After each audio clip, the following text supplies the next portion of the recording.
And in terms of, I think, like global preparedness and global competitiveness, how would you say that Cambodian educational institutions, both public and private, are preparing students for that global level of competition in this current era? And what do you think that different groups can do to maybe better align with each other to further support the education sector here for that global competition? This year, this May, you see a lot of changes in the student attitude in the school. You see a lot of principal reach out to other school internationally and within the region to send students for competition in different technology, different science field. And you see a lot of Cambodian students go outside to compete and win medals, first, second place, and so on. So that's impressive that Cambodia have come this far. And that's because of the advancement of our education and the improvement of our education by enforcing strenuously to improve our education by the Ministry of Education. We see a drastic change, and hopefully with persistent push, we might be able to compete globally within region and internationally. And we see this through that they are constantly changing. So it's a matter of time that Cambodia will meet the international standard in a way that we can compete globally. But as of right now, I'm proud of what Cambodia is doing for the improvement so far. So with more funding, with more technology, and with more participation from all sectors, Cambodia will move forward in education. Yes. Right, of course. I definitely think that's true. And with the efforts of your company as well. Of course, I think Cambodia is a bit unique in the region compared to its peers. Very different history, of course, especially in terms of like the education here and across all sectors, really. The development of it, we can't ignore the Khmer Rouge and the war and everything, which impacted the country then and continues to be felt today. So it's a very different and unique context. And I think then Cambodia also has a certain unique challenges that might be different from its peers. What would you say are maybe some of those unique challenges that Cambodia might face that its neighbors, for example, would not face? And how do you think that your company is assisting in addressing those unique challenges? Well, MJQE often play a leading role and a major role in education as a role model. We do things first, and we do things big, and we do things publicly to make sure that it is shared to the public and to make sure that people pick up what we are doing. And we try to initiate program, we try to initiate conference, try to initiate project to make sure that it is nationally and well accepted. And with our leading roles in many different ways, we continue to see that we take part in helping shaping Cambodian education. And in small or big way, we feel we make a difference. And Cambodia, I think, very open now to new ideas. Doesn't matter from where, from whom. They are very absorbing to new ideas, new technology, and new knowledge about how education should be going forward. So I think, as of now, we can say that Cambodia is in good position to be able to compete globally and also to be able to challenge among ourselves for improvement. So it's a matter of time, and also I think it's a matter of facts, is how people are contributing to the success of education. So we're quite aware of self-improvement, we're quite aware of the contribution factor that will make Cambodian education better. So I hope that every stakeholder will take part in this process. The Ministry of Education alone cannot do it. We alone cannot do it. So all stakeholders have to take part in it. Right. Could you tell us a bit more also about your specific schools that are under your company and like the number of campuses and staff and students? Well, right now we have two schools. One is called AII Language Center that we provide language such as English, Chinese, and Thai, and in the future maybe more languages. And we have AIS, American Intercon School, and that's from pre-K to grade 12. We accept students from 2 years of age into high school. And we have over 10,000 students also, and a combined of about 25,000 students. And so far we have 20 campuses, and will be 24 campuses by September. And hopefully that we continue to expand more.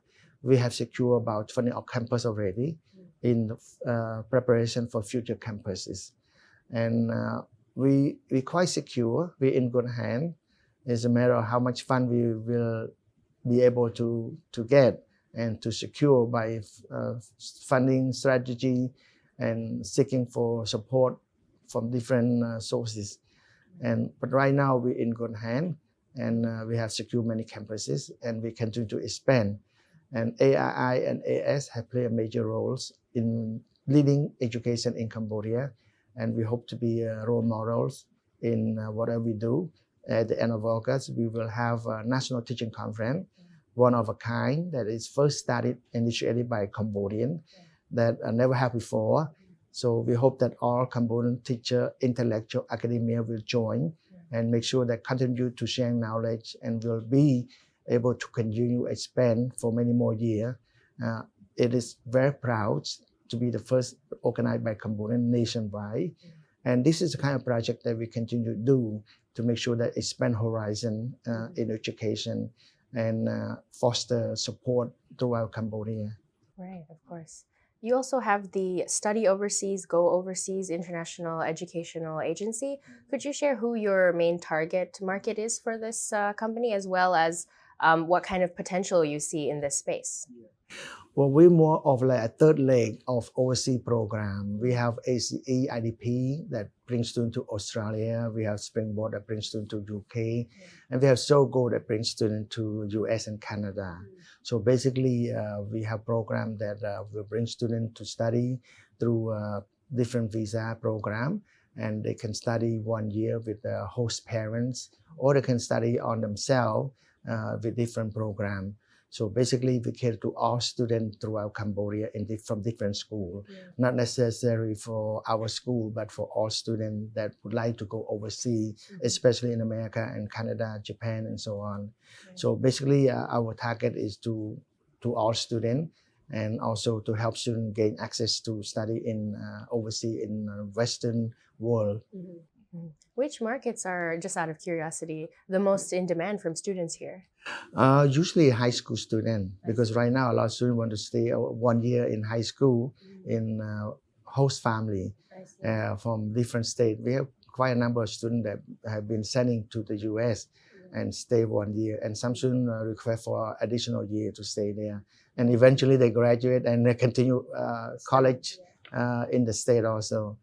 So quite beneficial. A lot of people still don't understand, don't know it, but SOGO have make a big impact and changes in student life. So hopefully everyone will know about SOGO, and its office at Mao Zedong in MJQ Education Building under AII Language Center. So 2025, of course, marks 20 years since the formation of MJQT Education. Could you summarize in a nutshell how you would say that your journey has been in the pursuit of becoming a leading educational institution here in Cambodia? Well, I would say that so far we have done what we would like to do, and we have completely succeeded in accomplishing a company that were able to be listed. And we're proud of having MJQE as a leading education company with a foundation, MJQ Foundation, that helps many people throughout Cambodia, and known for foundation that help vulnerable and disadvantaged, financially disadvantaged population. And so far, we continue to expand. We're known to be the company that provides students with quality education, and it's very well reputed as a school with good discipline and also principle that make parents very happy to continue to support our school. And so far, we would not do anything otherwise. I think we have been very satisfied with what we're doing. We just look forward to continue expansion and hoping to get support more from parents and students And also, I just would like to thank the Ministry of Education and the government have been very supportive so far. Without their support, educational institution in Cambodia would not be successful and succeeding up to this far, because they've been giving us incentive without taxes for more than 20 years now, and we still get incentive for the next 5 years.